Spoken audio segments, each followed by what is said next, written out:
kitchen, folks, I'm going to show you how to make a dead simple bread and butter pudding. This is a traditional British pudding stroke dessert recipe.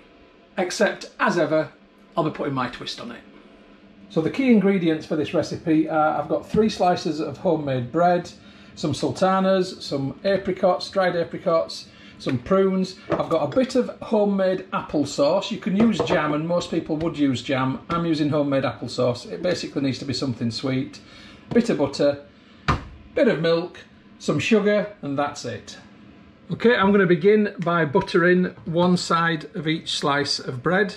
It is called a bread and butter pudding. I'm not actually using butter, I'm using olive spread, Olivio. Butter, margarine, olive spread, all works just fine. But don't be stingy with it. Get a nice amount on there. You want this to soak in and you want it to leave some flavour. That'll do. So just put those two to one side for a second. You take your tin and you put your first slice of bread in the bottom. On that slice of bread you would put your jam, but in my case I'm putting my homemade applesauce. This is applesauce that's got a little bit of mixed peel in it. It was a variation on applesauce, but it basically just contains apples, sugar and a bit of mixed citrus peel. Okay, that's lovely. On top of that I'm going to sprinkle some sultanas. Job's a good one.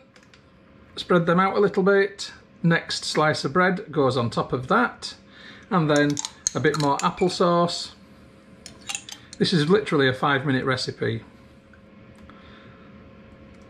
Okay, then on top of the applesauce this time I'm going to chop up some bits of apricot.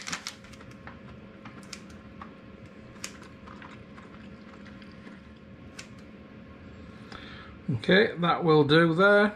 And finally, my last slice of bread goes on top. Squash it down. More applesauce, or jam if you're using jam. Get it all lathered on there. Sometimes they say less is more, but not with this recipe. I'm going to take a handful of prunes and cut them up on top. I'm going to add to the top a few more sultanas. And then I'm going to pour milk all around it in the base. I want the bread to soak the milk up. And I want to pour some on top. Then I'm going to add a generous amount of sugar all over the top of it and into the milk as well. I want this to be sweet. Okay, that will do nicely. Okay, I've just drizzled a little bit more milk on top so it sticks in with the sugar. Now I need to cover this in tin foil.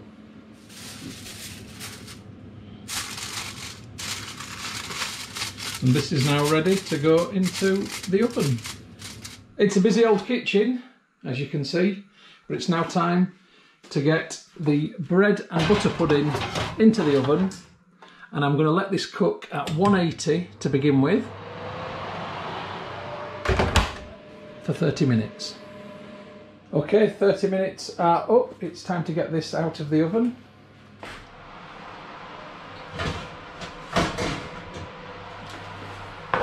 Okay, this is very hot, but I'm going to try and unpick the foil and have a look underneath it.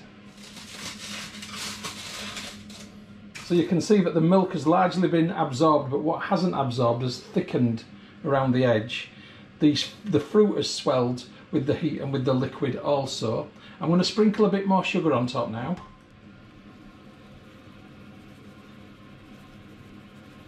Then this is going to go back into the oven without any foil on top for 5 minutes, and then I'm turning the heat off. Right, 5 minutes is up. Let's get that turned off. So if you can see it. Yeah, lovely. I want that to go crispy, so I'm just going to keep it in there with the door closed. And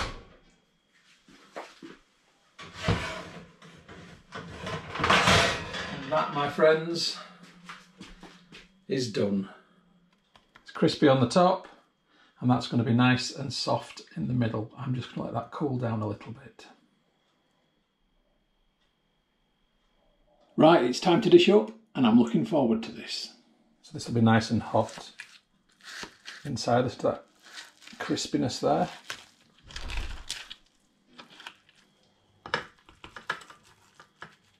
I think a bit of custard maybe is in order.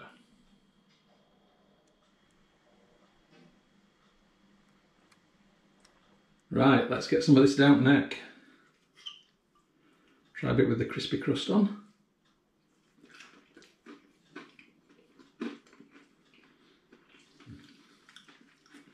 It's absolutely gorgeous. The sweetness contrasts with the bread really well. It's soft on the inside and buttery and creamy from that milk and really crispy on the outside. It is lovely. This is a great traditional British pudding. I put my own spin on it, but have a go at making one for yourself. It's dead easy. And it's a good way not to waste bread. Right, cheers folks, I'm finishing this. Catch you later. The film that you've just watched is a Moss Home and Garden production. You can find more by going to www.mosshomeandgarden.co.uk. I'd just like to say thank you very much for supporting my YouTube channel and for watching my films. It really is very much appreciated. If you haven't already done so, please subscribe to my YouTube channel in order to receive future updates about the home and garden films which I upload.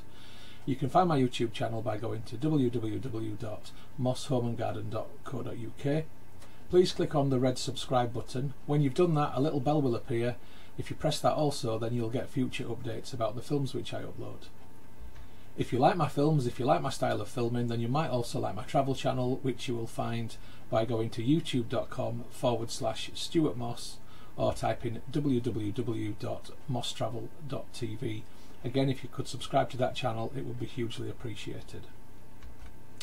If you'd like to get Moss Home and Garden updates on Facebook, then please open Facebook and do a search for Moss Home and Garden, and you will find the page. If you like the page, then you will get future updates on there.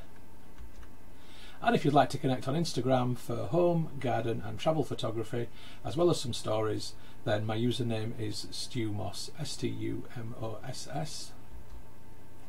If you'd like to connect on Twitter, then my username is @StuartMoss.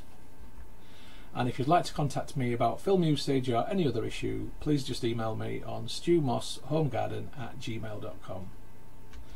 Once again, thank you very much for supporting my channel, for watching my films. I do appreciate it. I'd just like you all to have a great day.